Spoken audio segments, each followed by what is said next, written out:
Hi there and welcome to today's Planet Zoo tutorial. I see there's people having issues finding, breeding and trading animals for leaf points. It's a tough market and people are listing their animals for crazy prices.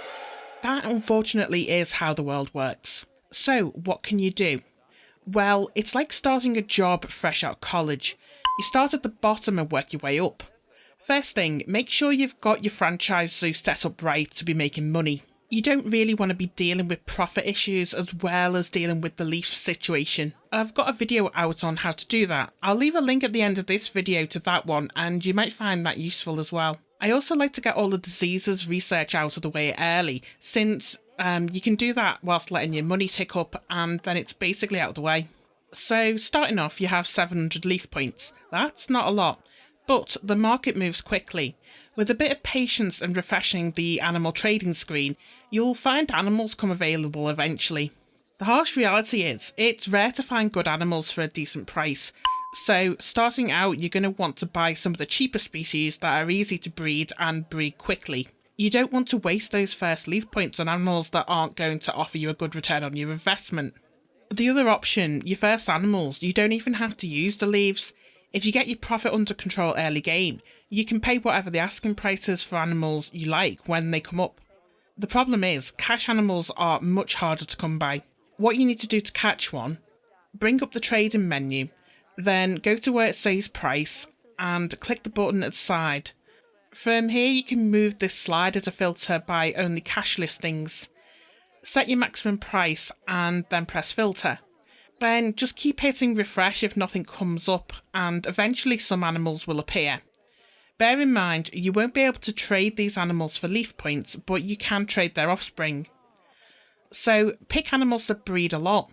The ones that breed easily won't sell for a high price on the market, but since you're going to be breeding a lot of them, then that's not really a problem.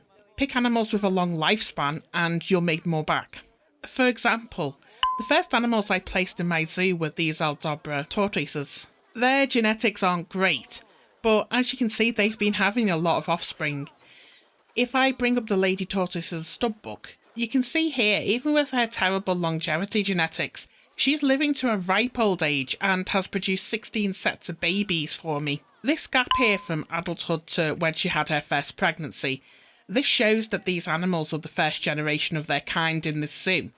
Your animals won't start breeding until you get their research up to a certain standard, so you want to be doing research as quickly as possible. When they start reproducing varies species to species, I suspect the ones that are listed as easy breeders will start breeding quicker, and the ones listed as difficult won't breed until it's maxed out. That's another reason why starting off with an easy species is going to be more profitable for you in the early game than going with one of the more expensive kinds. This tortoise has got maybe one more pregnancy in her, and well, it's not been a bad deal. I paid no leaves for these two, buying them with cash. They consistently produce 2 babies per pregnancy, and I've been getting between 25 and 35 leaves for the offspring. Now, I have to point out here, I don't fleece people. My trade history here shows I've been selling my tortoises at the price the game suggests. I don't move the sliders at all when I'm selling animals. I can't in good faith sell these guys for a higher price when the genetics are pretty rough. So even selling at the game's set price, across their lifespan I've made around 1,000 leaves. That might not seem like a lot, but it's enough to move up the ladder and buy more profitable animals. A few other excellent starter animals are ostriches, Nile monitor lizards and warthogs. Ostriches will live in groups of 1 male to 7 females. This significantly increases the likelihood of offspring, and they produce up to 5 babies at a time, so very productive breeding. They can also live up to 46 years, so you're going to get a lot out of them.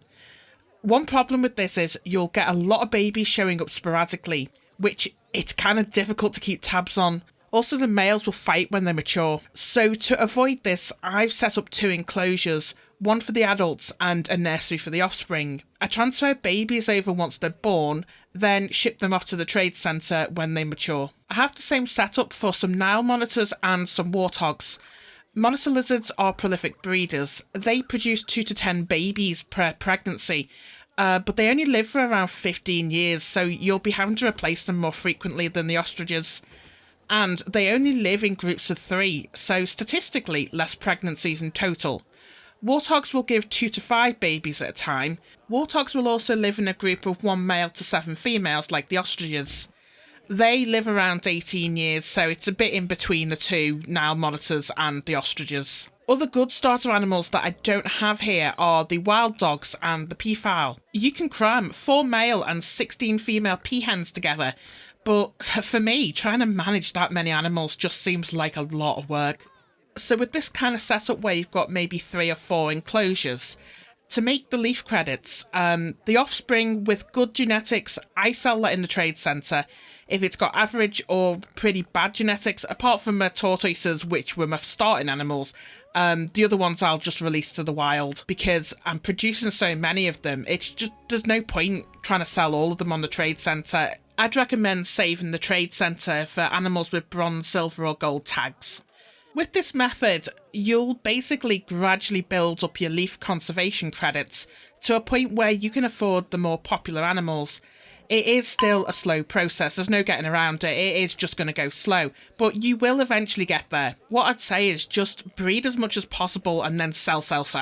Now, if you yourself know of any other easy leaf credit methods, feel free to leave suggestions in the comments. Myself and I'm sure others watching this would appreciate it. The more information we have, the better we'll all get at this kind of thing.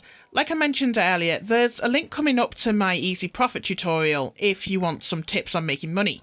As you can see, I've got over 1 million in the bank, so you can be assured that it works. But that's it from me today. Thanks for watching, bye for now.